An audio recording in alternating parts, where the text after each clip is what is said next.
والله وش حطبت انخبز شوفت عينش ما بي وضع تعبان حط سيارة ما بي تاخذ الحطب هسه حيرة هذا النيتون اي النيتون نحوشه ونخبز بيه شو نسوي؟ خبز الصاج هذه انا اكثر شيء بجبله يصير هي اللي غادي ما يصير اي مناطق ما تنفع الحين صحيح اي كل سنة تجي والله العام زاد لقطنا هنا ايش نسوي؟ هسه عاد حايرين السيارة منين تناخذ نشيله على البيت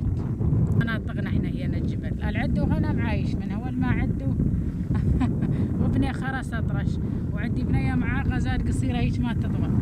يعني ذكروا لي دواء بلغم مشلي وما اقدر اروح الوضع تعبان اي وعندي ابني صغير زاد سويته عمليه هي صار معاه غلاف معاه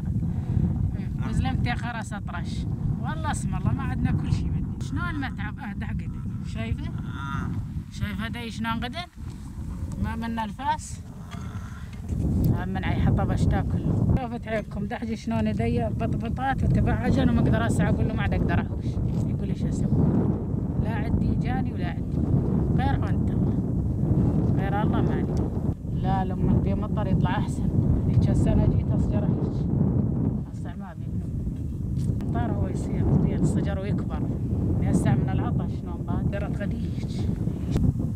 صجرتين ما تقدر تشيل هذا كلنا رجعنا الساعة 7 هيك